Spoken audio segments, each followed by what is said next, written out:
दीपक, एक और बड़ी खबर अपने दर्शकों को बता दे। दिल्ली आईएएस कोचिंग हादसे में एफआईआर दर्ज हो गई है, ये जानकारी मिल रही है। दिल्ली पुलिस ने क्रिमिनल केस दर्ज किया है और 2 लोगों को हिरासत में लेकर इस वक्त पूछताछ की जा रही है। ये बड़ा अपडेट इस वक्त एबीपी न्यूज आपको दे रहा है। 2 लोगों को हिरासत में लेकर पूछताछ की जा रही है। अभी एनडीआरएफ की जो डाइवर्स की टीम है, टोटल अब तक 3 bodies have been recovered, 2 female bodies and 1 male body.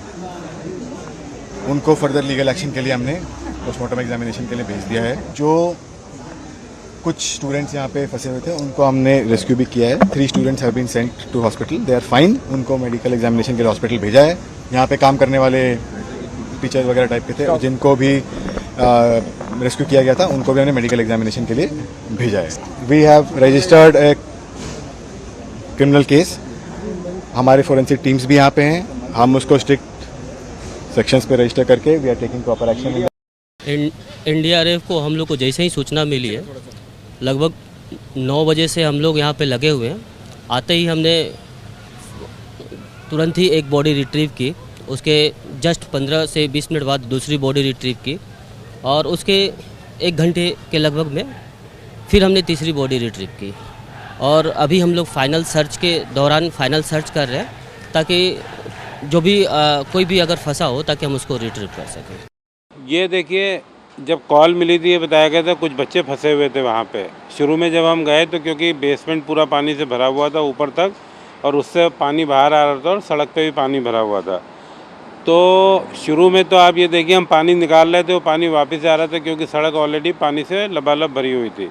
पर जैसे जैसे जो है बारिश का पानी रिसीड हुआ, फिर हमने जो है बेसमेंट से पंप लगा के जो पानी निकाले, तो हमें जो है पहले एक बच्ची की वो मिली, बॉडी मिली, और उसके बाद फिर दूसरी बच्ची की बॉडी मिली। यहाँ तो 3 अधिकारियों की बात आपने सुनी, क्या कुछ उनका इस पूरे हादसे पर कहना है। एक और बड़ी खबर कोचिंग सेंटर हादसे पर आपको दे दे। हादसे में तीनों जो मृतक है उनकी पहचान हो गई है। श्रेया यादव, तानिया सोनी, नवीन की मौत हुई है। यूपी के अंबेडकर नगर की रहने वाली थी श्रेया यादव और नवीन डाल्विन केरल के रहने वाले थे जिनकी इस हादसे में मौत हो गई है। 2 लड़कियां और एक जो है मृत बताया जा रहा है जिनकी इसमें मौत हुई है। अजातिका इस खबर पर और ज्यादा जानकारी देंगी। अजातिका, मृतकों की पहचान हो गई है, क्या इनके परिजनों को जानकारी दे दी गई है? जी बिल्कुल, देखिए परिजनों को जानकारी मिल गई है और 3 छात्रों की पहचान हुई है।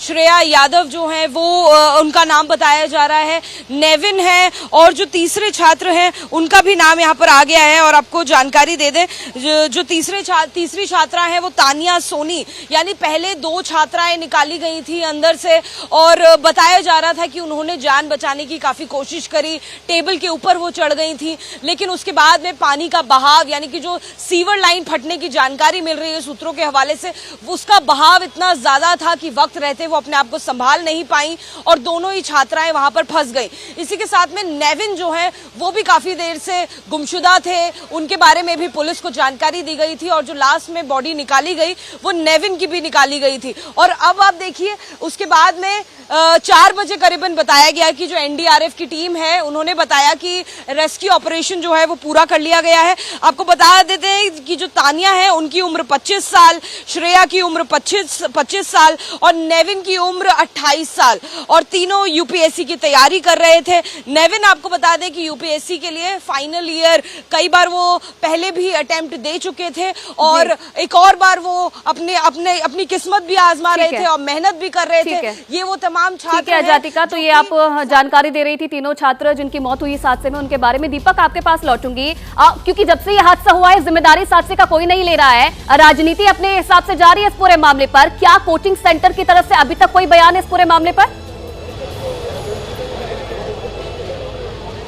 कोई बयान नहीं है। देखिए, बचते हैं लोग बयान देने से। हादसा जब बड़ा हो जाता है तो लोग भागने की कोशिश करते हैं और राजनीति हमेशा होती रही है, समाधान कभी नहीं निकलता। तस्वीर इसीलिए बराबर देखनी ज़रूरी है कि आखिर ये जो इंस्टीट्यूट बने हुए हैं, ये इंस्टीट्यूट इमारतें तो खड़ी कर दी, लेकिन उसके बेसमेंट में क्या है ये कभी नहीं समझ में आता है। अक्सर इस तरीके की वारदातें होती है, चाहे करंट लगने से लोगों की मौत हो जाए, चाहे आग लगने से मौत हो जाए। अक्सर घटनाएं आती हैं कि जब इंस्टीट्यूट में आग लग जाती है, लोगों के लिए निकलने का रास्ता नहीं बनाया जाता है। और करोड़ों की इमारत बिल्कुल खड़ी कर दी दीपक, जाती है, सवाल लाखों यही की है चीज़ों कि को आखिरकार इन 3 मौतों की जिम्मेदारी कौन लेगा? जो हादसे बार बार होते हैं उनकी जिम्मेदारी आखिरकार कौन लेगा? आप बने रहिएगा और इस खबर पर नजर बनाए रखिएगा, अपडेट आपसे लेते रहेंगे।